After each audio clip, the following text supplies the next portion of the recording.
right, guys, we're back. It's another episode of the Fearless Pursuit of Freedom podcast, and today's guest is, of course, another high-level entrepreneur out of the California area, and he's a buy and hold guy. I'd like to welcome you guys, Michael Zuber. How's it going, man? Thanks for coming on. Oh, no, thank you for the invitation. I've been looking forward to this for a while, so this should be fun. Awesome. Well, let everybody know who you are, where you're from, what you're doing, and why you chose real estate. Again, Michael Zuber, live in the Bay Area. I was a tech worker, which I think you have to be if you live in the Silicon Valley for many years. Why real estate? Well, I remember turning 30, which was a couple of decades ago, and not really having anything, and realized that I had wasted my 20s, frankly, being financially stupid. Yeah.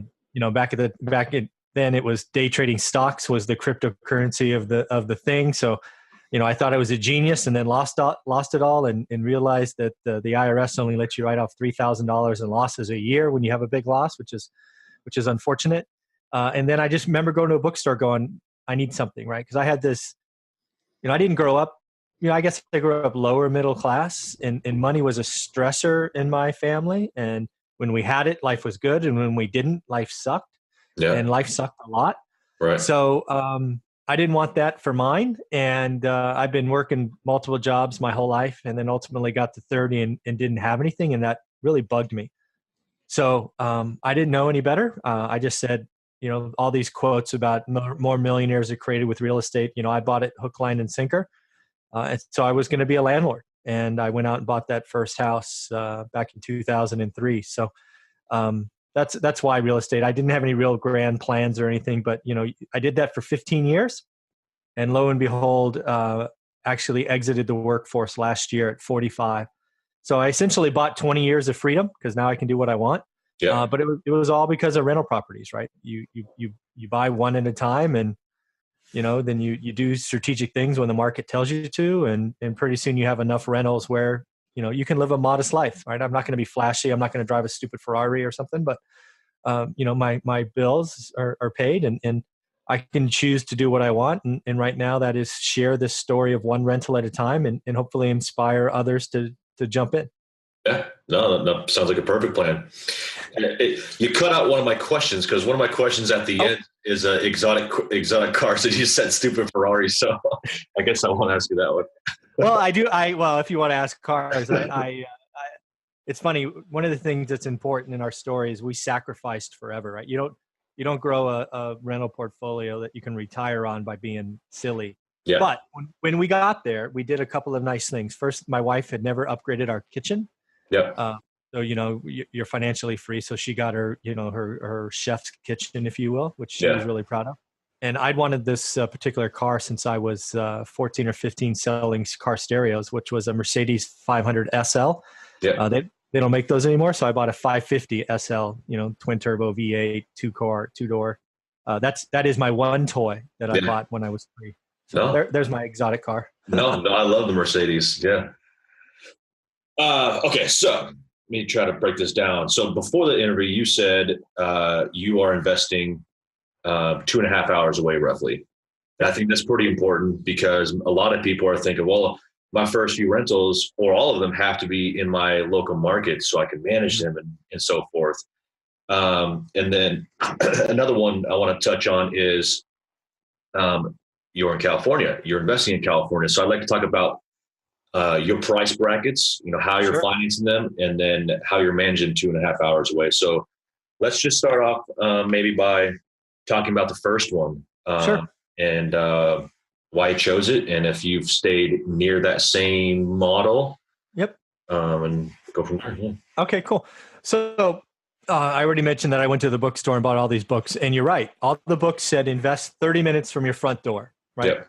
So my wife and I spent a year every Sunday for 52 weeks looking in the Bay Area. We were convinced there was some magic street out there that would hold the keys to our cash flow riches.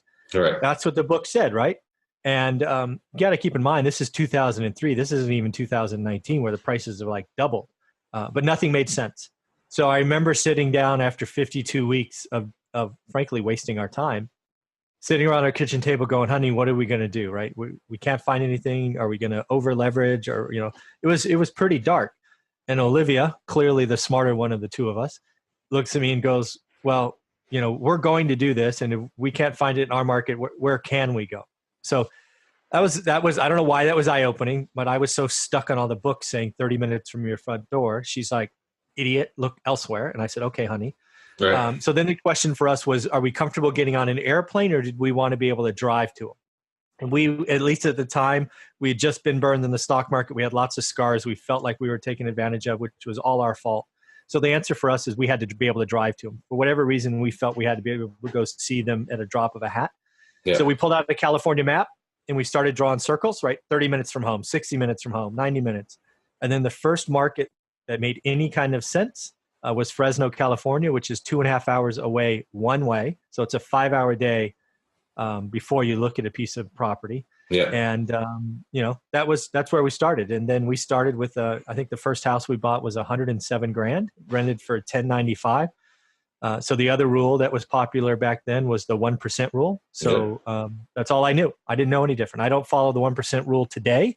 But back then I thought it was, I thought it was the, the holy grail. So Fresno was the first market that offered the 1% rule. And we bought the very first house we saw that hit that after spending a year wasting time in the Bay Area. Yeah. Okay. So 107 with a 10, you said 1095 rents? Yep. I did. Yep. Yeah. A little bit more. Any rehab in that one?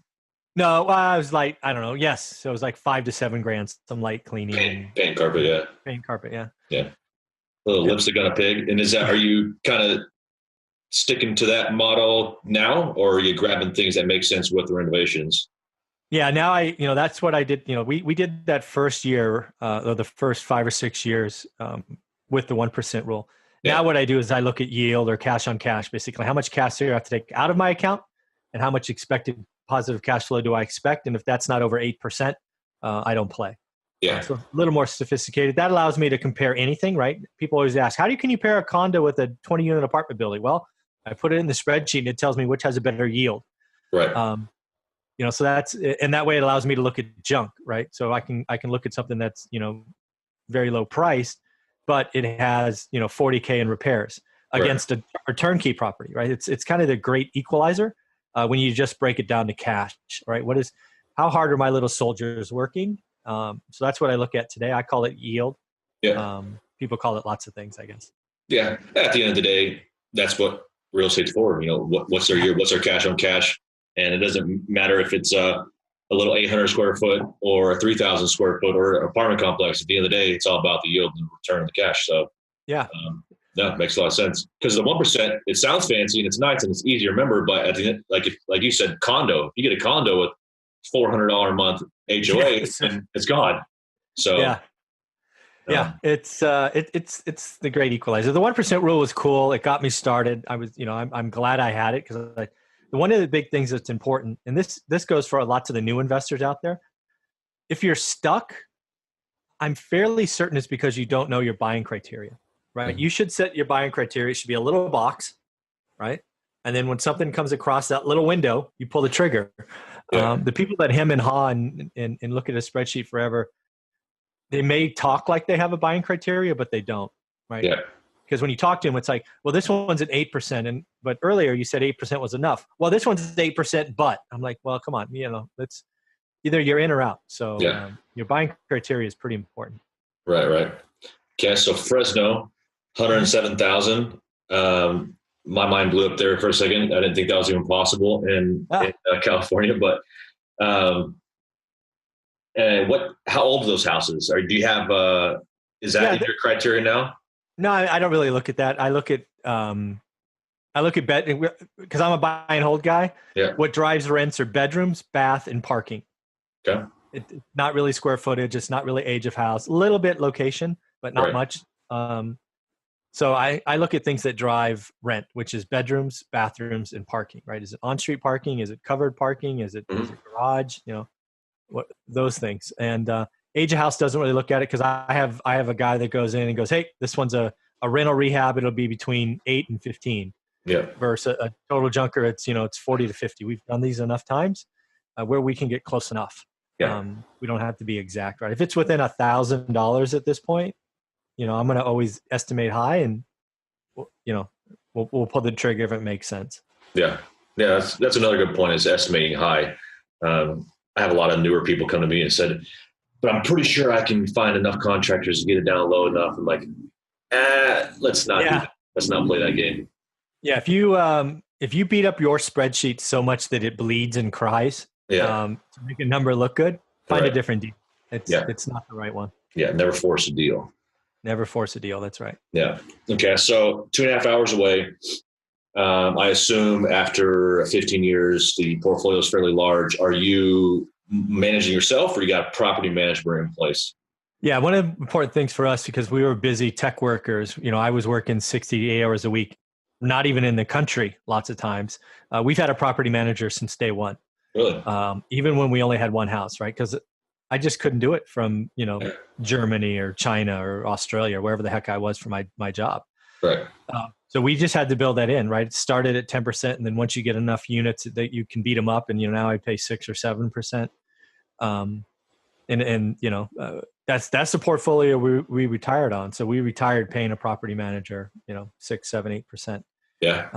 And happy too, right? I don't want to meet my tenants. I want to provide a safe, secure building or a house or a unit that they like.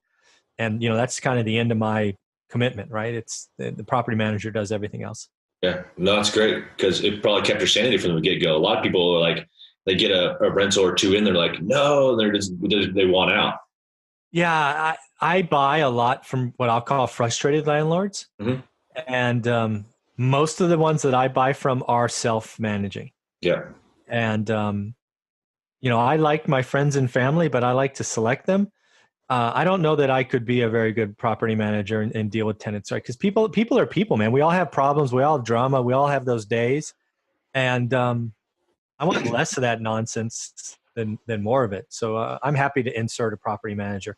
That's a whole nother world, though, right? Because how do you find a property manager that works, right? We fired the first 3 or 4 that we had, either anywhere between we thought they were stealing to them being incompetent. And that's hard, right? As a landlord, again, all over the world, interviewing and talking to property managers, and they all sing the sweet little songs. Oh yeah. But you've got to do your background checks and references and things of that nature. But once you find one, lock in, treat them well. Don't beat them up on price.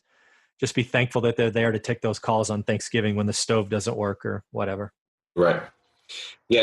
In that regards to the stove, are you setting like limits, like $500 or less, handle it, or 500, $300 and give me a call? Like, how are you handling that? Yeah. So after a long time in the beginning, it was $100, right? We were so, we only had a few units, but it was like, call us every time. Right. Once you get to a certain size, that becomes annoying. Yeah. I believe our limit now is $300. If it's over 300, call us. Yeah. And under 300, don't bother. And part of that's just so we can continue to claim active management, right? Yeah. On our tax returns, right? So, yeah. You got to be involved. You got to make decisions. So we're I should say the wife, Olivia, again, is dealing with them daily. For some things, but it's minutes a day. Maybe looking at a report a month. Right. Because you like to talk about being a landlord, especially with property manager being passive. You have X number of tenants. There ain't nothing passive about having, I've had thousands of tenants now. There's nothing passive about that.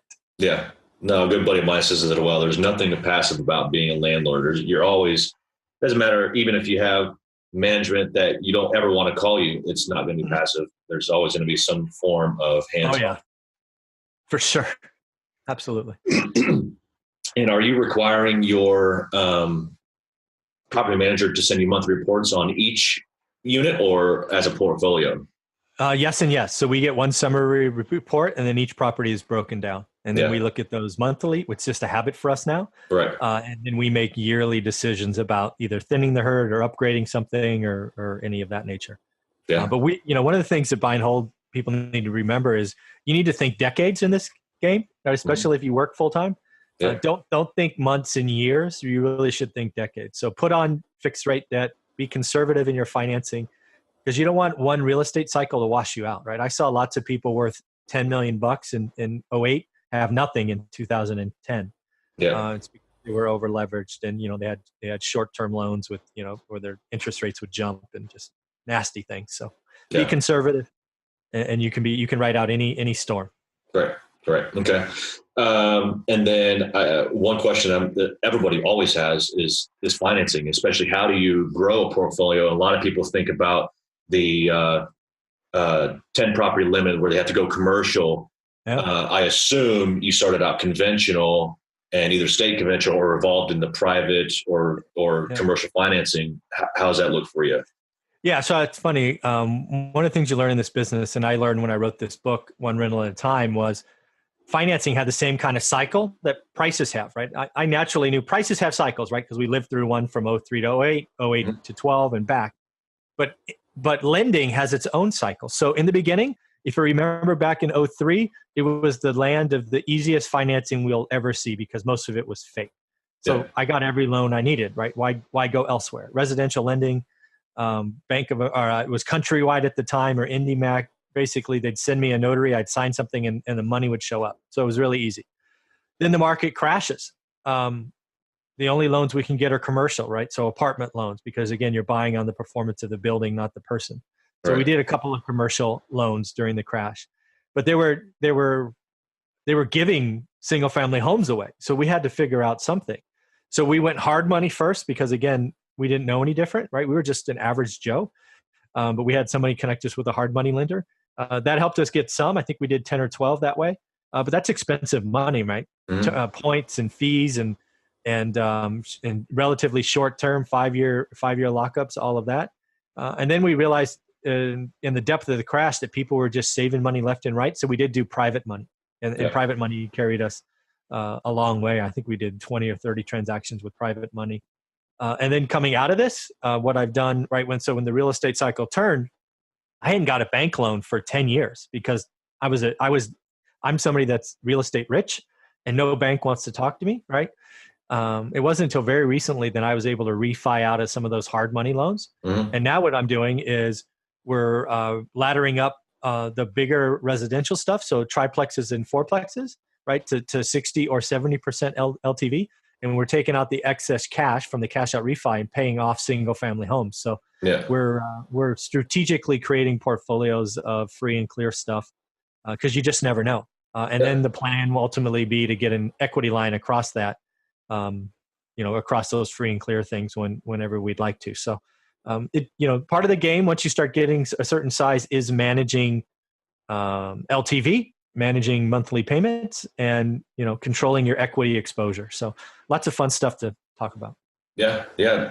Well, I thought you were going to go into the Burr method, which is buy, rehab, rent, refinance. So you got your hard money. I thought you were going to go into 6 months. We went and got a bank loan, but you said 5 years, which was surprising to me. I didn't know any better, right? We did. So the hard money stuff we just bought, we fixed up, we kept, right? Because the payments were like $120 and they were rented for like $900 or $1,000. Yeah. So it just wasn't worth the paperwork. Right. Because literally we tried, right? We went to banks and said, hey, can we get a loan? Can we do a portfolio loan? And they're like, it's not worth our effort, right? This Dodd-Frank thing, right? If the loan's not over 50K, it's like not worth the risk for them or something. Right.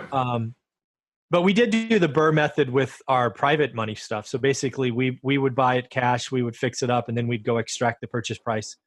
But we would use private money to do that. And we'd pay them 10% because again, it was the depth of the crash, and we were happy to get assets for 40 or 50 grand, basically land value. So we did some of the Burr method. It wasn't called that when we were doing it, but yeah, we bought trash, we fixed it up, we got our money back, and just kept doing that over and over and over and over again.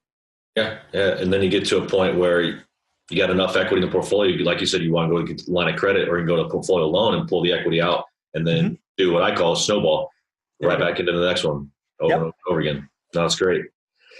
And so you got single family, didn't matter size, age, price, as long as it was under 150, I would assume. And then you started doubles, singles, quadplexes. Yeah. So our journey starts, so the first 8 years is 6 houses, 1 duplex. So 8 doors. Yeah. The peak comes, we realized we couldn't buy that 9th door. So a friend of ours suggested small commercial. We're like, oh my God, you saved us. Mm-hmm. So we did what's called 1031 exchange. We sold all those houses right at the peak. We looked like geniuses, frankly. It was blind luck. Mm-hmm. we took all that fake equity. We went from 8 to 80 doors in about a year. Wow. No new capital, all 1031 money. And then in the crash, we were buying everything from little houses to 10 and a couple of 10s and some 18 units as well. Because what we noticed is housing went down fast and hard, but the longer that went on, it took down some highly leveraged apartment buildings. And we actually bought several buildings from local Fresno banks that saw what we were doing, different neighborhoods. So they came to us and said, basically take this problem from us, which we thankfully did. Oh, yeah. And again, it was all about the numbers, whatever was a better yield. So we bought everything from a single family house to an 18 unit building during the crash. And we added another 75 to 80 doors, during a 3-year window. So, yeah. Great plan, great opportunity. Even if it kind of mistakenly fell in your lap with the 1031, works out. Yeah, I mean, it's great. You just never know what's overpriced. Again, just to put it in numbers, that first house we bought for 107 that we've already talked about. Yeah. We sold it, we exchanged it. I think we sold it for 263, but part of the money went into a 5-unit building that was priced at 223. Yeah. The wrinkle is the house rented for 11, which we already talked about. Right. The 5 units rented for $3,000. Yeah. And it was $40,000 cheaper. I'm like, come on, what's the problem with this? I thought somebody was playing a game on me. It was like, what's going on? Yeah. So you heard of 1031. For people that don't know, well, I don't know everything about it, and I've never done one, but you take the tax benefits from one, or you get the tax benefits by taking the equity and cash from one sale within a certain time frame into another one. That way you alleviate tax burdens, correct? Yeah. Basically, again, look it up. If you want to know what it is, look it up on the IRS website. This is what I think it is. Basically, you're allowed to sell an asset and exchange it for like kind. Right. So a rental for a rental. It doesn't have to be house for house. So ours was a like for like, meaning a rental house for 5 units. And the key is you can't touch the money. So we sold this for 263 or whatever. Say we took $100,000. That has to sit in some intermediary somewhere. Yeah. And then we buy the 5 units. They take that and move that over. So we rolled the equity from one asset to the other. We didn't pay taxes on it because the basis and everything came over with it. Right. And, basically we let the IRS pay for some of our buildings. So it was pretty cool. No, that's great. I mean, you said, what was it, 8 or 10 units into 80 units within that exchange period? Yeah, within a year, 14 months. Yep. That's great. It's a great snowball effect. I love that. Yeah, exactly. I was going to talk to you about taxes, but I think we'll leave that to our tax experts because we don't want to be saying things we shouldn't be saying. Yeah, that'd be okay. That'd be good. I'm not a lawyer or a tax guy. Right. I should have done that before interviewing a rental guy. Because taxes are, aside from financing, taxes are probably the other things that everybody's talking about in rentals. Because like for me, I'm a full-time flipper. Like I told you, my taxes are astronomical. Short-term capital gains. And dude, you have a high paying job. Yeah. You have active. That is fact. Yep. It is fact. And I'm doing my darndest to get out of it. I love flipping. It's fun. Surprisingly enough, I like dealing with contractors, even though it can be a pain in the ass. I like providing for families and providing jobs for those people. But it's a very, I created a job for myself, and I thought it was cool in the beginning. It's still kind of cool to me, and I like doing it, but I definitely need to get into more passive assets. The one thing I'll say on the tax front, and again, it's my personal experience, right? So this is not advice or anything like that. Right. But again, I was a high paid W-2 earner for the 15 years of this journey. Yeah.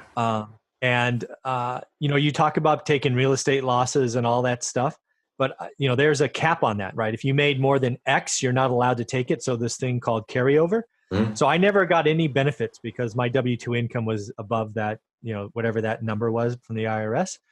And I just filed my taxes this year as not a W-2 employee. Mm. Life's pretty good. Yeah. I didn't know you could get a refund from the IRS. So it's like, oh my God, I'm getting money back. How'd that happen? That's amazing because I didn't get money back. I got a hefty invoice to pay, basically. Yeah, no, they're giving me a little, they're giving me some cash back. It was awesome. Cashback reward program or whatever. No, that's great. No, that's great. And another thing I want to touch on is it took you 15 years. Why 15 years? And was it you were making X and you wanted your passive, I put in quotations, to be X? Or what was that time from? Why 15 years? What was that breaking point? Yeah. So, good question. Actually, not many people ask that. So I remember on my 30th birthday having this kind of, again, realization that I just wasted a decade of my life and I felt like an idiot. Yeah. Yeah. So I told myself then and wrote it down, right? I'm a big write your goals down, put them up kind of person. Mm-hmm. So I wrote down be financially independent by 50. So 20 years. Yeah. I had no idea if that was realistic. I had no idea what was ahead of us. I really didn't even know what number. I just knew that by 50, I wanted to be able to call my own shots. So we literally just start buying one at a time. We get to that peak. We don't know what's going on. We 1031 into the 80 units. The crash comes, everything's for sale. We buy as much as we can. Then the hedge funds come in at the bottom, kind of like 2013, 14. And then the world's different again. So what we did is we came out of that. We got into like 2016. We were positive cash flow for sure, but we never saw any of it because we kept buying, right? When you buy junk, you've got to repair junk. Yeah. So all our cash flow we didn't have to write more cash or more checks to go to our account. We had enough positive cash flow to fix the next one, which was not nice, I guess. But we didn't know really what we have. So we actually took a pause period in like late 16, 17 to see where we were.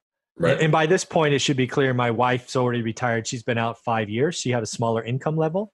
And I'm very, as I mentioned early on, kind of money's a problem for me, right? It's if you have it, you're happy. And if you don't, you're scared. Mm-hmm. So I wanted to spend a year taking my income and putting it on the side and see if we could live on cash flow. Yeah. So we did that and got there. And then, I loved my job, but stuff happens in the workplace when you're in a world of people. And sometimes you get around people that are toxic and you just got to move on. And I was like, well, I'm going to go cash in my 15-year chip and be done 5 years early. So I remember that conversation. It was about 5 seconds long. I'm like, not for me. I texted the wife. I said, I'm coming home. I just quit.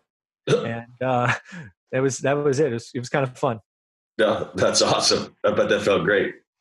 Yeah, it felt great. And then it was funny because I went around like the Joker from Batman, that ridiculous smile for like 2 days. Like so much my face hurt. It was funny. Yeah. But then as a type A male, I went into a nasty little funk for like 4 to 6 weeks where I was depressed because I felt like I didn't have a calling or something to do. I wasn't contributing anymore. It bugged me. Yeah. So that's when I realized, either go get a job and stop whining, you little person, and or find something else. So that's when I created my YouTube channel, One Rental at a Time, and I took the time to write this book because I figured if I could just focus a couple hours a day to try to help people get started, that maybe that would be enough. And 15 months later, it's still enough for me talking about this and helping people get started, right? So that's what I decided to do. Yeah, no, that's great. I mean, the next morning you probably woke up like, yeah, no, not going in the office today. But I probably would be the same way. And I kind of am every once in a while.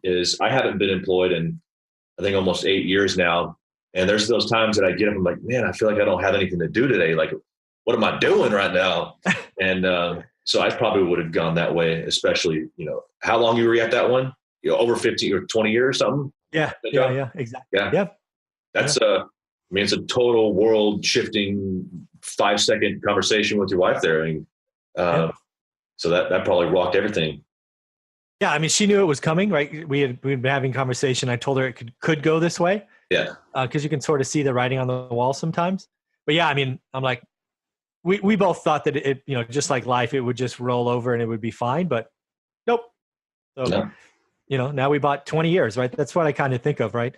As a technology worker living in this really expensive place, you can sign up for the 40-year rat race if you want. Mm-hmm. It just wasn't for me. Right. So, we started a journey when I was 30 and, everybody's journey will be their own duration. But when you conservatively finance, you buy for the long term, fixed rate debt, inflation, all that stuff, this rental portfolio, while not sexy, and people like to talk bad about it with tenants and termites and toilets and all that nonsense, it can be one vehicle to financial freedom. So it needs to be talked about. Oh yeah. Yeah. And a lot of us real estate entrepreneurs, the idea is or the ones that had W-2s before is we talk, oftentimes we talk about maybe a little bit negatively about the W-2 employee, but some people don't ever have aspirations of leaving their job, and that's fine. Yeah. But you want that big rental portfolio of, again, quote unquote, passive income. That's retirement. I mean, at one point, you're eventually going to get to 59 and a half, and you're going to want to be out of the rat race, and you're going to want to be able to travel, but you loved your job all the time, which is perfectly fine. Yeah. One of the things I talk about in the book is, because we get around and we talk about financial freedom on this show, right? And it's sexy and people like the story and they smile for you and they generally are happy for you. Yeah. But what I'm trying to do is I'm trying to cause action. Right. I'm trying to help you do something, right? Stuck on zero is a problem, right? The hardest rental to buy is the first one. Yeah. So what I do now, instead of talking about my financial freedom and all of that nonsense, is I talk about getting to 4. If we can help people go from 0 to 4, and if that's all they ever buy, their retirement, their future is going to be so much better off because your tenants are going to buy the asset for you, at least most of it. You will have inflation and you will have income over and beyond the 401k, a social security, or a pension. And that doesn't suck, right? So use this time when you're in your workforce and you have high income to buy some assets that'll feed you later. Sacrifice, make a decision. Don't buy that next car or that vacation home that will just eat you alive. Right. Let's be smart, people. We're in a good economy right now with unemployment below 4%. I've been doing this a long time. It won't always be this way. Right. So stick some stuff on the side and use this opportunity to save a little bit, invest a little. Yeah, you're hedging yourself, and like you said, it doesn't have to be 10, 15, 50 rental. It could be 4 properties worth 150,000. Yep. But by the time 20, 30 years rolls around, you've got 600,000 in equity and you can cash out and live a, healthy retirement. Yeah, exactly. Yeah. Exactly right. And then one thing I saw there in the beginning of that conversation was you bought like crazy in the crash, whereas a lot of people are scared of the crash. Yeah. I think that's pretty important is as an investor, I do see it quite frequently on social media is like, oh, when's the crash coming? Oh boy, I'm scared. But why not shift that mindset to taking advantage of it? Yeah. Not the people, but taking advantage of the situation and buying like crazy like you did. Yeah, it was pretty funny, right? Because again, having a story that's 15 years in duration means I've lived a full cycle. Yep. Right. And if you've only been doing this the last 6 or 7 years, you've only known the up cycle, right? Yeah. I know the other side. So think about this, right? 2006 and 7, HGTV and all these flip shows are going nuts, right? If we can remember that time, people are buying in Vegas and they're buying houses and flipping paper. Yep. Every conversation at a party was real estate, right? Yep. I knew lots of people that quit their job to become flippers and all of that stuff. Then the crash happens. Real estate's a dirty word. Nobody wants to talk about it. People are afraid. Mm-hmm. But guess what happened to the asset? The asset was on sale for the first time in my life. We were buying stuff for land value. Did I know how long it was going to go? Long? No, I didn't know how long it would go. Did I know how cheap it would get? No, I bought the whole way down, right? Yeah. But I also knew it would come back. If you can buy something for land value and there's a structure on it that's in decent shape, you're going to be okay eventually. Yeah. But yeah, I was greedy when everybody was afraid. And you didn't have to look far, right? I've had no special access my whole time. I wasn't an agent. I didn't have somebody feeding me deals. I didn't do marketing. I looked at the MLS every day for 10 years, right? At the multiple listing service. Think realtor.com. Yep. I bought 99% of everything I bought before I retired from the MLS. I bought two deals not in the MLS. One was in an auction site, auction.com, during the depths of the crash. And the other one was directly from a bank. They sold me the building next door to one I was fixing. Yeah. Other than that, everything was out of the MLS. Yep. That's great. I mean, because a lot of people think that a lot of the first conversations, I get quite frequently people will ask, well, how do I get started at wholesaling? How do I get started in flipping? How do I find the first deal? And right now, it's a little unrealistic to think that you can get a house on the MLS at a decent rate for a flip, but it's doable. I've wholesaled off the MLS, but yeah, 99% of properties are on the MLS, which is great. No direct mail, no bird dogs, no nothing. That's great. Yeah. So even this year, right? So January, I got 3 deals out of the MLS, and they were all for 40 to 50K less than the asking price. Right? Yeah. When you do this long enough, you can find stress and you can, figure out where the holes are. It doesn't always work. I can go months without finding anything, but I'm not doing 10,000 mailers or, paying some virtual assistants to cold call people, or, I do have wholesalers that bring me stuff, but, I'm just proof that, you can take a little bit of time every day for, years and it'll work out. Yeah. Yeah. I mean, I know some people that are spending $80,000, $120,000 a month on postcards and cold callers. And I'm like, holy crap. That's a machine right there. Yeah, that's a machine you can't ever turn off. And if you do, you're going under in a month. It's like, holy smokes. That's, you probably got to do 8 to 9 deals at average wholesale fees just to feed that. Yeah. And then you can start, then you can talk about take home money. That's expensive. That's the thing I had to figure out. One of the things I had to figure out when this whole, go through that little depression phase is, what do you want to do now, silly? So I did the book and the story and all of that. But part of me, I went to a couple of masterminds because I was trying to figure it out going, what do you want to be when you grow up? And everybody I was talking to, right, they were flippers running on wholesalers and doing big things and hundreds of transactions a year, right? So making 7 figures. But all of them looked over at me and said, we want to be you, right? We want to have that passive portfolio where you don't have to do this, right? So I was thinking I had to go bigger and get a team and hire employees. And they basically told me, if you have enough, enjoy, right? Yeah. Don't get on our train, right? We want to get on yours. I'm like, oh, that's eye-opening. That was good to hear. Yeah. Because a lot of times you see from the face, from the front door, that these big companies look to be very successful. They're doing 80, 100 deals a year, which sounds fabulous. They got to be making multiple 7 figures, right? Right. But then how do you get to that many houses? That's a huge team. That's more than likely a significant amount of marketing and a lot of management, a lot of stress. And can you imagine the paperwork? I hate paperwork being by myself. I couldn't imagine 8, 10, 40 employees. I mean, it sounds like a giant nightmare to me. I couldn't. Yeah. So I had to, I basically came to the idea is, nope, I'm going to be comfortable just being a one-man show. Yep. And I'm okay with that. Yeah. Because you don't even have to stress about, what if things change and you didn't roll with the tide and you have to let people go. You don't ever have to do that. Yeah. I did that in my tech job when, the last recession. That I never want to do that again. You're absolutely right. People are, I'm a big softie. So yeah. Right. Yeah. It sounds like a nightmare to me. Yeah. Okay. So 15 years in, you partied for 2 days and for 5 months, you're like, what the heck am I doing with my life? And you decided to write a book.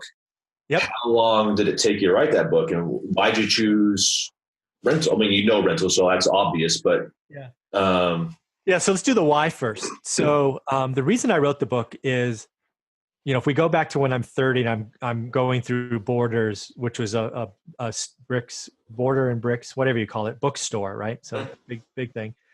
I never found a real estate book written by a full-time employee who did something for a decade and then left the workforce. Yeah. Everything I read was, I'm a real estate agent, I'm a broker, I'm a flipper, I'm a private money lender. Yeah. And they were great stories, but I knew that wasn't me, right? I had a W-2 that paid X and I was happy with X, but I wanted to build on the side. I never found that story.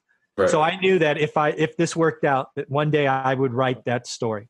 So I would write a story about a full-time employee who liked his job, who was very good at it, who built a real estate portfolio on the side, now called a side hustle, and left the workforce financially free. Mm-hmm. So our journey took 15 years. It took my wife 10 and myself 15. And that's why we wrote the book, to give belief and confidence to the W-2 employee that, yes, this is possible. Yeah. We often get enamored with the social media glitz and glamour of flipping and wholesaling. But as we've just talked about, those are just forms of another job. Yep. And not one you take on if you like your W-2, because you got to be focused and climb the ladder and all that stuff. So I wrote a book for a hole in the market, and I'm glad we did. So that's the why. As far as how long it didn't actually take that long to write. Probably took 6 to 8 weeks. Hundreds of hours, but it's our story. Yeah. However, I'm not a great writer, so I hired 2 different New York editors, and the editing took 8 months. Really? Because it was important for me to keep my voice in the book while they were trying to make me sound smart. Right. So we battled a little bit, but eventually it got to a point that I was happy with, and we published it on Amazon. So yeah. Well, I think it's important. I mean, I would say, a fair amount of people want to write books, but back it up a little bit. Not only did it take you 15 years, but from the get-go, you're 30, you're thinking by 50, I can achieve this. And yes. Some people are like, by 32, let's get it done. It's 2 years. Let's knock it out. It's not doable. And so I would say 20 years is pretty conservative, honestly, but you didn't think unrealistically from the get-go. Yeah, no, again, I'm sitting there. I remember the time I was 30. I was by myself, commiserating, calling myself an idiot, kind of beating myself up. And I'm like, no, 50 is the number. I want to be done. And I never lost that, right? The big why, or your what if, or whatever that is. I held on to that every birthday. Every year your birthday comes around, right? I looked at the portfolio. Okay. And in the first 10 years, it was a slow ride, right? I mean, because I got 7 years in and we had like 8 units. I'm like, I can't quit on 8 units. Even if the 8 units are free and clear, that's not going to move the needle for me. Right. I'm like, geez, Christ. And then, we do that year or two of 1031, and now we're at 80. We're like, oh, okay, well, that's, now we're seeing numbers. That's kind of interesting. Getting somewhere, yeah. Yeah, cross that. And then, the crash comes and we go from, whatever it is, 80 to 100 and whatever it is. And we're like, oh, all right, now I see it. So, right. It's don't come into this thinking it's a 2-year thing. Right, because the only way to do that is you can be a flipper, a wholesaler, and get out. Right, if you prove you can do it, and you can run your numbers and run a job and all of that. But you're changing one job for another, and that's not what I wanted to do. I loved my job. I loved my day job, and it was. But I knew I couldn't do it forever, because one thing I did is I sat there at 30 and looked up my org chart. Right, my boss, my boss's boss, and so on. And I'm like, they're not healthy. Right, I had a sales job, so every 90 days had a quota. Yeah. I look up, they're not healthy. They're alcoholic or playing on other stimulants. They're probably on their second or third marriage. And, that's not a quality of life for me. So I knew I had to do something different, in hence rentals. So yeah, you had to take control of your life. Yeah, again, the W-2 oftentimes, I mean, I don't know what the numbers are, but I would say upwards of 80% of people don't like their W-2. And it's causing an unhealthy life, relationship, family, and then alcohol and abuse and stuff like that. But you had to get away from the toxic atmosphere to be able to control your own life, and you did it, even though you loved your job. You had to get out of it. Yeah. I mean, you don't. It's a people business. Your job's people, and you will not like everyone. Yeah, that's a fact. Yeah. Okay, so in the beginning, I think actually before we started the interview, you're primarily in single family, but you're looking into apartments as long as the yield makes sense. Yep. Was that a natural progression? Or you're like, apartments sound sexy, or was it, that's a great deal, that meets my yield criteria, let's just do it? Yeah, so I have that aha moment in like 2009, probably 2009, where we do our first exchange of that house for the 5 units. Yeah. And then I spend probably the next 4 years only looking at small multis, because houses were either crazy expensive or the crash came and we're like, don't touch them for a little while, right? Because they were falling everywhere. So that's when I get introduced to multis for the first time. I had no idea, which is crazy, right? I'd been in the business 8 years. And when somebody said, hey, have you looked at commercial? I thought it was strip malls and hotels. Yeah. They're like, no, you silly idiot. It's over 5 units is commercial, right? Yeah. Look there. I'm like, oh shoot, there's a different market. And I did not know that for 8 years. And that's embarrassing, but true. So I spent the next couple of years only looking there and adding apartments. And then today, because I've changed my model from the 1% rule, which was simplistic, to yield, now I can put any calculation in, and it makes sense. I would tell you today, I think apartments are overpriced, or Oh, at least more expensive than single family home. yeah. Right.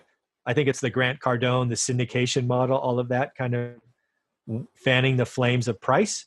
So we'll see. I'm closer to selling my apartments than I am buying new ones. Mm-hmm. But I buy what makes sense, and I'm still adding to my portfolio. Right. We actually have 2 portfolios now. One is the buy and hold that we just add some owner finance deals to. Yeah. And then because I have time now, I did start flipping stuff. So I started buying junk, and spending 40 or 50K, and then, exiting. I basically build for landlords and sell to landlords. I think I did 15 last year, and we'll do 15 to 20 this year, Really? which is cool, right? Buy a slumlord property, spend 50 grand, sell it to a landlord. It's a pretty good model. Yeah. Well, now you brought up notes and turnkeys. I'm like, okay, now the conversation is going to last forever, but we won't jump in there. Okay. Maybe we'll have you back on for notes. Because that made me think about, how are you building the notes? Are you splitting the notes? Are you bringing private money in and buying them? Or that conversation can go forever there. Well, for a second, you had the aha moment for the 5 unit, and then you'd mentioned 16, 18, and upwards. You say any 20 plus units? 18 is the biggest we own. And the other thing is we own everything ourselves, right? In our LLCs or our entities. We don't, to date, we don't have any partnerships. We're not, we don't have joint ventures or anything. So when we talk about our unit count, it's our unit count. Some people we talk to, I have 512 units, but I'm like, I own like 1/16 of them. I'm like, well, okay. Yeah. No, this is all our stuff, and allowed us to exit together. Yeah. Well, you made a good point there. It was a natural progression, the aha moment of let's for example, your 5 unit. So 5 units, 5 doors, you get 5 people paying your bills or your cash flow. That essentially would have been, you said you bought the 5 unit for like 260 or something? 223. Okay. Where 5 houses would have been $500,000. Oh, yeah. That natural. Well, it's even worse if we put it in context. So I sold the house for 263. So 5 houses would have been, 1.3, where I bought a 5 unit apartment for 223. Yeah. And again, the rent is what got me, right? The rent on the house was $1,100. It didn't change for 8 years. It's the same house. Jeez. It just sold for 150% more than we bought it. Mm-hmm. So I moved all that equity into an 5 units that we still own today. Yeah. So yeah, it was crazy. I mean, it didn't make logically sense to me. But when you step back and you look back, the reason it didn't make sense is all the Countrywide and IndyMac, all those lenders, they were doing residential loans, right? The 80-10-10s and the liar loans and all of that. But that lending practice, that machine that Wall Street built, was only on residential loans. Hence, if you went to 5 units and now it's called a commercial loan, it had none of the craziness. Yeah. You had to have real down payments. You had to have real reserves. It was just a different lending game. Right. That's why there was no competition. I mean, I couldn't believe it. Right. We sold that house for 163 and almost owned the 5 units free and clear. It's crazy. It's nuts. It's awesome. It was a great time. Great timing. Luck and preparation. So it was good. Okay, so you're single family. Yep. Small multifamily. Yep. Notes. So you do owner finance and turnkey. Yep. A lot of people will say is, why aren't you staying in your lane? What do you think about the people that say stay in your lane, stick to one thing? Totally agree. I stayed in my lane for 15 years. Buy and hold guy, did nothing else. Mm-hmm. But guess what? When I bought freedom or bought time, I now can do something else. I don't do anything all day that I don't want to do. Yeah. And I have the ability to find 1 or 2 flips a year. But again, it fills my cup, right? I can buy junk, repair it, and then sell it to a landlord just starting out. Yeah. That's pretty awesome. Yeah. So I see it as kind of a way of giving back. Yes, I make some money, but it's not as much as most people think. I'm just doing it to help. And I want to, I don't want to sit in front of the TV or play golf 4 hours a day. I'm still relatively young and have enough energy that I need to do something, or else I'm going to drive because if I don't do this flip thing that I picked up, I wouldn't fill my day, and I'd end up getting a job. And I think that would be the ultimate failure, is going back and coming back. Yeah. So that's horrible. why. It's bad taste. Yeah. It's horrible. Yeah, it's terrible. Bad idea. Wow. Yeah. I was 26 when I bought my first business and haven't been employed since. And every time I think about, maybe I'll go get some cool job at, I don't know, wherever. Then I'm like, what are you thinking, stupid? That's ridiculous. Why would you ever go work for somebody again? Yeah, exactly. But, cool. Okay. So yeah, I think diving into notes right now would be probably too time intensive. But anyway, you said exotics aren't necessarily your thing, but you bought the nice Mercedes, so that's cool. I mean, I'm a car guy, truck guy, anything with the motor type of guy. Okay. So you got into flipping for some little extra cash. Are you putting that back into the business, or are you doing like selfish things? I say selfish because I talk about being selfish before you can be selfless. Are you doing hobbies with that type of money, or are you throwing back into the business, family vacations or business? Yeah. So right now we're basically stacking cash. We're not big spenders. A key to our success is that we never upgraded our lifestyle until we could, right? We did 15 years, right? Didn't do anything fun for 15 years. So that's kind of, when you do that, it's a habit. So we don't really spend a lot. Yeah. We eat out probably more than we should, but whatever. Yeah. So we will take vacations, right? We go on probably 4 or 5 a year when everybody else is at work. So it's fun to go to these places when there's nobody there. Yeah. But yeah, we don't have a second home. We do some traveling. But right now we're stacking cash. We have grown our whole portfolio. So, some of that cash goes to that. So I would say right now it's just stacking cash, because if the real estate cycle does have a blip, we want to be ready again. Oh yeah. And be greedy when everybody's afraid. So right now we're stacking cash. No, I think that's smart. I know a lot of people that have portfolios and they're either thinning the herd of the ones they don't want, or selling off. Well, so a lot of people I know are selling off either the ones that have always been like a headache with the tennis swing, or in a bad area, or too far, or whatever the reason. But hadn't thought about that until now. Yeah, no, they should. I think in again, I've ridden the cycles, right? You've got to realize that cycles are real in real estate, and right now we're certainly closer to a peak than we are a trough. And when you are closer to a peak, you should look at your investments and go, do these all still fit my model? Or are they worth it? Is that one draining either time or money that would be better spent elsewhere? Right. And thinning the herd, as you say, is a great idea. I recommend it. Yeah. I mean, the market's cyclical, and eventually something's got to happen. We're at year 9 now when it should have been about 2 years ago. So something's bound to happen, I would say. I don't think there is anybody in the world that can tell it when. But I think we've got a stable US-ish right now, but then our foreign markets are getting a little wonky. So something's bound to happen soon. So I think it's smart. Yep. Very cool. Anyways, so at the end of my interviews, I always ask everybody the same question to kind of bring the conversation to a more serious here and the now. Okay. If you had 6 months to live, what would you do with it?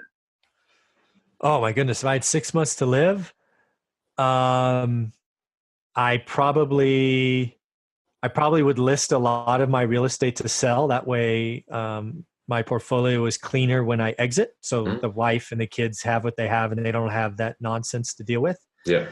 So I would do that. I would definitely go spend time with family, right? My daughter lives in New York now. I'd go see her, go see my mom who's in Central Valley. And then, make sure I document everything I can that helps people, and then call it a day. Yeah. Well, that's a great plan. Man, she lives in New York and you're in California. Why'd she go over there with all the buildings? That's crazy. She doesn't like to drive. So it's a big deal for her to have public transportation. So yeah, she lives in it's valid, I guess. Astoria, I guess. Yeah. Yeah. Seems crazy to me. All I want to do is get out into the country, in the mountains. But some people like it. Yeah, she does not own a car. She Really? yeah, no, she's like, nope, public transportation, and good for her. The big thing for me is she's doing what she loves. Right? When I was younger, or I was her age, I was chasing money and not very happy. Yeah. When she was going off, she did what she loved. So that makes Olivia and I very happy. She's doing really well.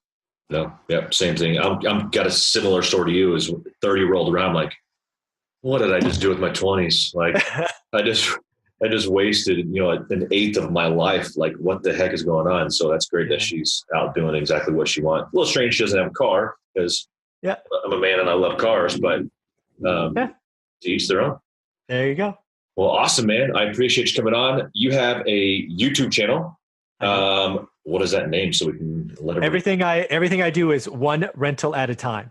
Okay. I post daily videos to it. It's just youtube.com/one rental at a time. Then obviously have the book on Amazon that everybody should get and read. It's I think it's $15 paperback and $10 Kindle. Okay. But it talks about a market cycle. It talks about a journey. It talks about keys to get there, lessons learned, mistakes we made. It really is a book that should give you belief and confidence that yes, you too can do this. Okay, awesome. So I'll find the Amazon link, put that on there. You got a YouTube channel, Facebook. I mean, essentially what I'm getting is, how do you want people to contact you? What's the best way? Yeah, they should subscribe to the YouTube channel. If you want to find me on Facebook, it's just Michael Zuber. I do have a business page, again, one rental at a time. Yeah. But yeah, I'm pretty open. Easy enough. Cool, man. I appreciate it. Thanks for coming on. You got it, man. Have a great day. All right. See ya. Bye. See ya.